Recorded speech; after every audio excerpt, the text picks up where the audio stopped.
background of computer vision, I'm sure you must be familiar with what we mean by content-based retrieval, right? But anyways, I'll introduce it, right? And in between, if we can have a pause where we can have a discussion session, right? You can take the mic and you can initiate any discussion or pose any queries, okay? So let's get started with some discussion. So initially, I'll be introducing you with the key objectives of this project, that why we need content based indexing, what are the advantages, right? And then we'll have the technical part, which you can correlate with the contents of the course that you are studying, right? In which we'll see data collection and how data was labeled and what techniques were developed, right? And then I'll be sharing with you the evaluation matrix and the results, and finally I'll give you a video demonstration of the application that was developed before concluding this session. Okay, so since you are computer vision students, so you must be aware that the amount of digital multimedia data has increased tremendously in the last decade, right? So today we have huge collection of video databases as well as live video stream, right? So just to share with you few statistics, you must be knowing that hundreds of hours of video is uploaded every minute on the YouTube, right? And around 5 billion videos are watched every day by 30 million unique, you can say, visitors, okay? So once you have such huge collection, you need intelligent video analytics system, right? Which can work either on the live stream or they can work on the archived content, right? Both of these, of course, can be used for slightly different application, but the main business logic stays the same. So most of the video search engines, like for example, if you go to YouTube, you have to search for a video, you will give a query in the form of a string, right? For example, there's a query Eiffel Tower fireworks, right? So you can see the retrieved results. So how this actually works, whenever someone uploads a video, they assign certain tags to the video, right? And when you give a query, the string in your query is matched with those tags, of course using some smart algorithms, and then a set of videos is retrieved. Okay, so this is actually what is called a tag based search or a string based search, right? But the smarter and intelligent way of searching is called search by content. Okay, so when we say content, within a video, the content can be the visual content which you see, it can be the audio content which you hear, and a third category is the textual content that you see mostly on the news channels or the sports channel and so on, right? So instead of giving query in the form of a text, what we can do, we can give an image, for example, the one that you see on the screen, and we want our system to retrieve all the similar images, right? So now there are different possibilities. For example, you can have a search engine in which you can say, I want a particular object, where object can be a building, a person, or a scene, right? Similarly, your search query can be in the form of a speech, that okay, I want to retrieve all the videos where this particular word has been spoken, okay? And similarly, if you talk about text, so maybe you are interested in searching international media where a particular news related to our home country was flashed, right? So you can give query a text, and you want to retrieve all the videos where in the news that particular content has appeared, right? So for this particular discussion, the focus of this project was on textual content and the audio content, right? Textual content means just like the news stickers that you see on the screen, right? But since we are having a discussion in the context of computer vision course, so I'll be focusing on the textual content, right? I'll not be discussing audio because that is a different stream which does not fit with the contents of your course, right? So we'll be focusing on development of a smart retrieval system using the textual information that appears in videos, okay? So as I told you that the whole idea is to develop a smart retrieval system that is not conventional tag based, you can say, search, but it searches based on the content, and the primary index for searching would be the caption text that appears in the videos, and the secondary content would be the words that you speak, right? But as I told you, we'll be focusing only on the primary index, that is the textual content. Okay, so this is the general idea of what we expect from our system, right? I'll give you details in a while. But just to give you the global view, that what do we expect, that you have a collection of videos which you see on the left side of the picture, right? And then you have a retrieval system, which is actually your software. So an end user can provide a query. For example, in this case, the query is like ISPR, right? And the system is expected to search all the videos where this particular query has appeared either in the form of text, news sticker, or someone has spoken it, right? So this is the general idea, that you provide a query. Query itself can be in the form of text or it can be in the form of speech, and then you expect your system to retrieve all the instances where that particular keyword has appeared either in the form of text or in the form of speech, right? So this is the whole idea, and we'll see different modules of this system so in the subsequent discussion, right? Okay, so you see, whenever you are developing a system, the first thing you need is data, right? And today, as you know, that once you are developing a computer vision system, so most likely you will be using machine learning, right? It is rare that you will be using some conventional techniques. So for such systems, you will be needing some sufficient amount of data, right? So for many problems, you can instantly have access to data, right? But if you are solving a customized problem, then definitely you will need to collect data, you will need to label it, and then you will be using it for algorithmic development and subsequent evaluation, right? So for this particular system, the data that we collected, definitely we needed to collect data from news channels, right? Because that is the source where you find most of the textual information. It is rare in case of entertainment channels, because in that case, the only textual information is like the credits that you see at the end of a program, right? So that's why if you are looking for textual rich content, then naturally the news channels are a good candidate which you can target, right? So we collected 30-minute videos from different popular news channel, from local news channel, right? And of course, you must be knowing that most of our local news channels, they have news stickers in two different languages, right? There's a ticker which is in Urdu, and then there's an additional ticker in some cases which is in English, right? So it means that we are expecting text in two different languages when we are dealing with local news channel, right? Because our product was targeting local news channels, so we had to take into account the constraints and the limitation of those channels, right? So in total, we worked on 54 videos, right? There were a total of 11,000 frames that we collected from these videos and labeled, right? And the total content in terms of text was around 40,000 lines of Urdu text and around 25,000 lines of English text, right?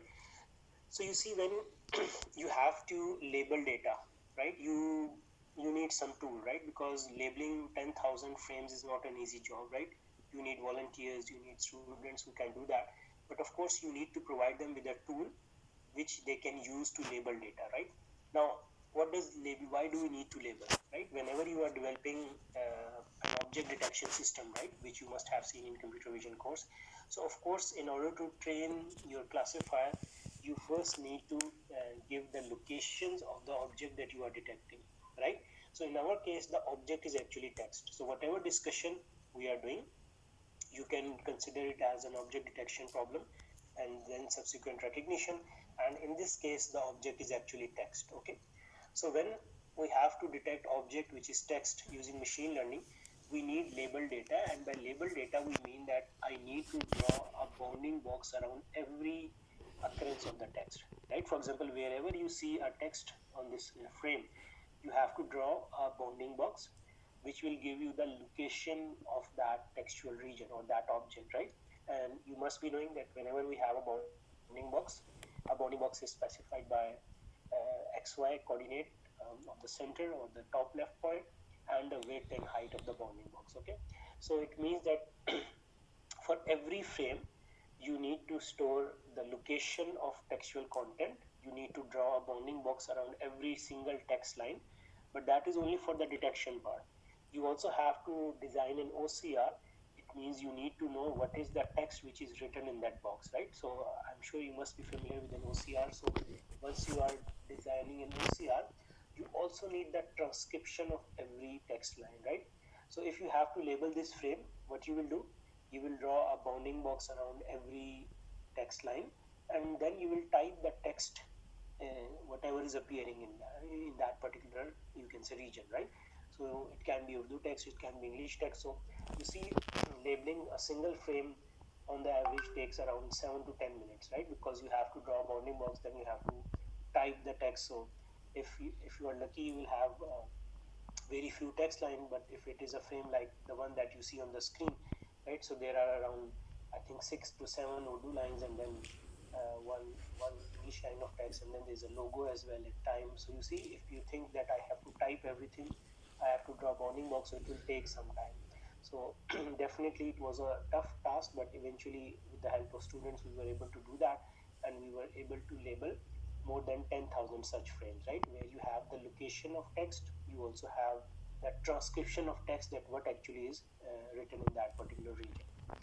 Okay, so this is actually what is being stored at the back end. Once you are labeling a frame, okay, so you need to store data, that what was, there's some metadata, like what was the channel, what was the date, what was the time, that is metadata. And then within a frame, if you see closely, for each, you can say, text region, you have an x coordinate, right? You have a y coordinate, you have width and height, and afterwards you have a transcription, which is basically the Unicode of whatever is written there. Okay, so as I told you that since within a frame you can have English text as well as Urdu text. So for the previous image, this ground truth information, which is in XML, which is telling you that there are total 7 text feeds, means there are 7 lines of text. There are 5 lines in Urdu, and you see their bounding boxes and transcription, and there are 2 lines in English, in which you see their bounding boxes and you can say their text, right, which is like logo, maybe Sama, and repeat. So these are the only textual information that are present in that, in a particular frame, right? So it's a ground truth file like this is generated for every single frame, right? So if you have 10,000 frame, you will have 10,000 files like this, which will be used to train the system and later evaluate the system. Okay. So these are examples of few text lines which are collected from actual news channel, right? So you can see the challenges from the perspective of a computer vision scientist, that you can have text which can have heterogeneous background, right? The background is not always uniform, and then you can have low resolution text, right? For example, if you see the second line of text, so the maybe the video was not very high resolution, so the text is not very crisp. So it means that the detector as well as recognizer will have problem in recognizing. Okay. And then in some cases the text is not perfectly horizontal, right? Especially when you have breaking news, or you have news which are flashing, right? So it is not always horizontal, and the size of the text also varies. Okay, because sometimes if it's a breaking news, you see a font size which is different, which is relatively larger, and the font style in some cases can be different, right? For example, if you see breaking news, it is in a different font style as compared to rest of the news, right? But mostly you will see, if it's a regular news ticker, you will see Nastaliq font, which is the common font that you see on news channels, right? Okay, so this was just to give you an idea of the complexity of the problem. The next thing is that whenever you are using machine learning for detection or recognition purposes, you must be knowing that you need some good handsome amount of data, right? So although we had around 40,000 text lines from 10,000 frames, still it was not sufficient enough to train the recognizer, right? So what we did was we synthetically created data, right? Means we generated text lines in such a way that they should resemble the real world scenario. Okay. So what we did was that we collected background from different news channel. So what you see on the right side of the screen, there's a pool of background. So these are the common background, just to give you an idea, that you will see in the local news channels, right? And then on the left side, you have a pool of text lines. You can go to any corpus where you can pick up some Urdu novel or Urdu poetry or anything, right? And then, sorry, what you can do is you can have a pool of text lines. What you do is you randomly pick a background from the pool of backgrounds. You randomly pick text lines, and then you superimpose the text line on the background. And in some cases, randomly you can assign the text line a different font color, right? So eventually, you can generate as many text lines as you like, right? And they can actually serve to enhance the size of your data once you are training the recognizer for an OCR, right? So these are a few examples of the synthetic text lines which were generated, right? So you see, if I don't tell you, you just see it, they look very similar to the kind of text that you see on the screen. Maybe semantically it is different, right? Because this text is coming from novels. It is so semantically it is different from what you see in the news, right? But visually it is very much similar, right? Because we don't need we only need to learn the character shapes, as I'll tell you later on, and we need to learn the background so that we can segment the text from the background. So visually these text lines, if you ignore the semantics, then they are very very similar to what you expect in case of real news channel, right? So once you have this algorithm, you can generate as many text lines as you like, right? But in our case, we already had around 40,000, so we generated 50,000 text lines like this so that we could train the recognizer. Okay, so this is audio. So as I told you, I'll just skip this part. I'll stick to only the textual content, right? So now, once you have data, so what are the key modules that you need in order to develop such a system, right? So of course, first you need to detect and localize, right? When we say detect, it means we should know that there is some text present in this area of the image, and then we need to localize it. Localize means that we need to find the bounding box of that textual region, like the XY coordinate and the width and height, okay? So once you have, you know that there is some text in this region, you have to segment text from the background, right? Because once you have to recognize it, then you need a binary image in which you have text on some homogeneous background. So you need to convert that colored image into a binary image where you have segmented text from whatever the background is present in that image, right? The next thing is that since we can expect text in multiple scripts, so every type of script needs a different processing, right? If it's Urdu text, we need to recognize it differently. If it's English text or text in some other language, you will need a different OCR, right? So the next step is identification of script. Script means whether it is written in Urdu or English or some other local regional language, right? And then once you know the script, you can feed the text line to the corresponding video OCR, which can convert the image into textual form, and then you can actually use it, right? Okay, so now if we go into some details of the type of text that you can expect in a video, so there are two categories. First is called the scene text. Now, scene text is the text which is captured by the camera when the video is being recorded, right? For example, you were making a picture and there's a signboard, or there is some text written on the t-shirt of some individual, right? Or you come across an advertisement board or a speed limit sign, right? So all of these are examples of what we call scene text, right? So normally scene text has applications in you can say autonomous vehicles, navigation of robots, or development of assistance system for the visually impaired, right? So that maybe you can develop smart goggles where there's a camera which is reading all the text, and then it is converting it into speech and giving feedback to the visually impaired, right? So these are the kind of application that you will find for scene text, right? But what we are interested in, that is the second category of text, which is called artificial text or caption text, right? These are different names that you will find for this type of text in the literature. So this is the text which is superimposed on the video, right? And typical examples include news stickers, which you see flashing on the news channels every day, names of anchors, scorecard, credit, and so on, right? So this is the type of text which is more correlated with the content, and this is the type of text which is normally useful in developing the retrieval application, right? So the target of this study is caption text, not the scene text. Although if scene text is detected, it is okay, right? Because if it looks similar, then your algorithm will also be able to detect scene text, but normally that is not the primary objective. In such applications, the primary objective is that we should be able to detect artificial text that appears in the videos, right? Okay, so if we stepwise see what are the steps. So as I told you, first we need to detect the text, right? That where text is occurring and binarize it, okay?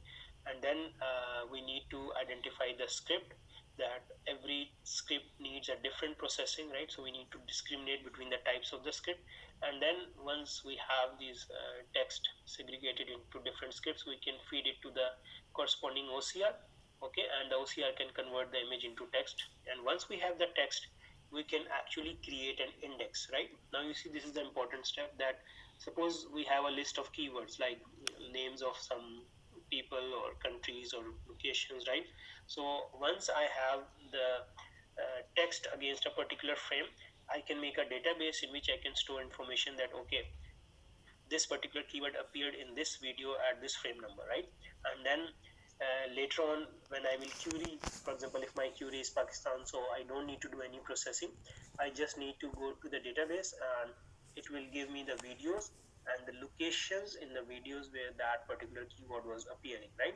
So it means that you can process all the videos offline. You can create this index, and then to the client you can just make a you can say interface which you can connect with the database. So whenever the client is making some query, he's or she is actually querying the database, and he would be retrieving the video, so no processing would be involved once you are actually retrieving some videos. Okay. Okay, so now we'll see some technical details that how these different modules are being implemented. So the first one is actually text detection, right? And you see, once you have a video, you do not need to process every single frame, right? Because in a video, typically there are 25 frames per second. But you see, when you read some news, it stays on the screen for a considerable amount of time so that the audience can read it, right? So it means that even if we process one frame every 2 seconds or 3 seconds, we are not likely to miss any text, right? It does not make sense that we process every single frame, because the content would be similar. The text would stay on the screen for some time so that the audience can read it, right? So that's why once we extract the frame in such an application, so we say, okay, maybe I extract one frame every 2 seconds or every 3 seconds, or whatever decision you make, right? That's the design level choice. So once you have those frames, right, you need to detect the text. So first we try to detect the text using image analysis techniques, means using the traditional computer vision techniques, right? So I'm sure you must be familiar with all of these operations, so I'll just give you a quick review. That you see, when you are trying to read something, you don't need the color information, right? Because even if the image is grayscale, you are still able to read what is written, right? So normally we convert the image into grayscale, right? Because the text is easily readable even if it's a grayscale image. So one of the common techniques that people would use when they are applying traditional computer vision is, since whenever you read some text, you see edges, right? And more precisely, there are a lot of vertical edges, right? You can just think of some letters either in English or even in Urdu, and then if you think in your mind that you apply a vertical edge detector, then there will be a lot of vertical edges in the regions where you have text, right? So a very common step in all text detectors, the first step is that they would apply vertical edge detector on an image, right? And then you see, vertical edges can appear at places other than text as well, right? For example, if there's a car, there's a building, you will have vertical edges. But the difference would be that when you have text, you will have a high density of vertical edges in a small region, right? Because your text will never be in isolation. You will have a sequence of characters. So you will have a high density of vertical edges in a small location. So using some standard morphological operations, right? I'll not go into low level details. What you can do is you can actually retain those parts where text is appearing, and of course you can complement it with some heuristics, right? That whenever you read the text has a certain aspect ratio. Whatever is the font size, the aspect ratio is maintained. Mostly the text is in horizontal orientation, right? It is very rare that you will see text in vertical orientation, so you can introduce those constraints, right? So with that you can come up with potential regions which can contain text, right? But as you can see that it will not miss textual region, but it will produce a lot of false alarm. There will be a lot of false positive. It means it will identify many regions as text which are actually not text. So what we can do is we can complement this with a supervised approach, where whatever the computer vision based technique has detected, we can validate it. right? And by validation, what we can do, we can train a classifier, a conventional classifier like SVM or ANN, right? We can extract some features, and then we can train a classifier that if you feed it with a region, it should give you whether this region contains text or not, right? So what you can do is that whatever proposals you are getting from this previous step, some of those would be text, some would be noise, right? So if you have a supervised approach, just like I told you, so you can feed every potential text region to that classifier, and that classifier can give you 1 or 0 depending upon whether it contains text or not, right? So you see, this technique works okay, right? But it is not very robust, because you see, it is governed by a number of heuristics, right? And then first you have it is not very efficient, because first you have an image analysis based technique which is generating some candidate text regions, and then you are validating them, right? So it's okay, but it is not very robust. So you need to actually take the advantage of recent object detectors, machine learning based object detectors, and we thought, why not apply those? Okay, so you must be knowing that today, if you are doing object detection, then you will not go for conventional computer vision where you detect edges, or you apply SIFT or surf and detect key points and then recognize the object, right? So today, if you want to design an object detector, many state of the art object detectors based on deep learning, they are available. So the first thing you should do is try one of the standard object detectors on your problem, right? Now the thing is that these object detectors are designed for other data sets, right? For example, I'm not sure if you have heard of their names, right? FastRC, CNN, SSD, East, and so on, right? So East is for text detection, but all other, they are generalized object detectors, right? Like for example, they can detect objects like a chair, a car, a pedestrian, and so on, right? But you see, our problem is slightly different. We are not detecting a person or a car. We have to detect textual region. So it means we cannot directly use these object detectors for a different problem. We need to adapt them to a different data set where not only the classes are different, but the type of object is different, right? For example, you see the aspect ratio of textual region, it is very different from the aspect ratio of a pedestrian or a car. Okay, so it means that you cannot directly apply these object detectors to textual detection problem. You will need some adaptation, right? So we investigated all of these, right? But I'll just stick to the one that we eventually chose, that is faster RCNN, right? RCNN stands for region-based convolutional neural network, right?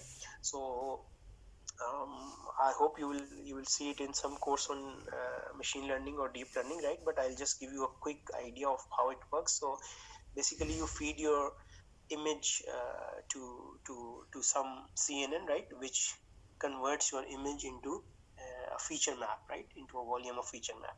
Then there are two networks. One is called the region proposal network, and the other is called the detection network, right? So what they do is that each of these network, it has two branches. Why two branches? Because when you are solving a detection problem, you need to give the label that what is the object, okay, which is one branch, which is classification branch. And then there's another branch which gives you the bounding box, right? Because if you are solving a classification problem, you see, you just need to tell what is in the image. If I show you a cat, your answer is cat. If I show you a car, your answer is this image contains a car. So in case of classification problem, we just have to give the label of the object we see in the image. But when we are solving a detection problem, we every network or every solution will have two branches. One branch will give you the label that okay, there's a cat in this image, right? There's a pedestrian in this image. But you also need to know the location. So there would be a second branch which is a bounding box, which is x, y, and width, height, that okay, there is a cat, but what is the location of the cat? Okay, so the label is told by the classification branch, and then there's a bounding box regression branch which actually gives you the location of that, right? So there are of course many other low level technical details which we will not be discussing, but the general idea of all of these deep learning based object detector is that they give you a bounding box and they give you a class label, okay, and after experimentation. This is faster RCNN is not very fast. There are many, you can say, recent object detectors, like you must have heard of YOLO and other similar object detectors which work in real time. But since our primary concern was accuracy rather than speed, because as I told you, we don't need to process every single frame. That's why after a comprehensive series of experiment, we had chosen this particular network for our problem. Okay, so now here are some results that you see, which seem quite good. Okay, there's a bounding box. Okay, and you, you can see a number, right, which is the confidence score of the classifier, right? When you see text, it is the label of the class, and then when you see 99, 81, 77, this is actually the confidence score, right? So you can actually choose a threshold on the confidence score. So I think here the threshold was 50, that if your classifier is more than 50% sure that it's a text, then only then you will output it as a textual region, right? So you see, it has missed few instances, but in general, it looks quite good, considering the fact that these images are not very easy. If you apply traditional computer vision, edge detection, and so on, then it will generate many false positive, right? So you see, in this case, there are hardly any false positive. Few of the textual occurrences are missed, that's okay, right? But the false positive, which means something wrongly identified as text, they are very few, or in these examples, I couldn't find any such instance. Okay, so once you have these bounding boxes, right, they are detecting text. Now you need to discriminate between the script of the text, right?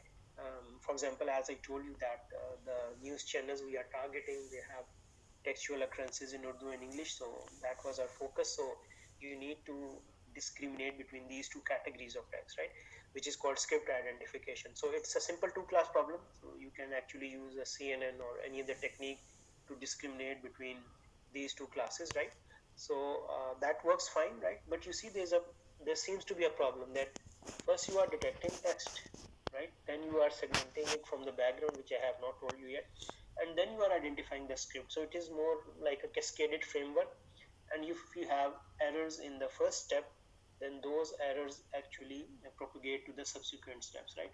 So instead of you can say treating our text detection as a two-class problem where we have text and background, an efficient solution could be that we can altogether eliminate the script identification step, and we can make a classifier which can deal with a three-class problem, right? So what are those three classes? One class is background, right, which we do not need.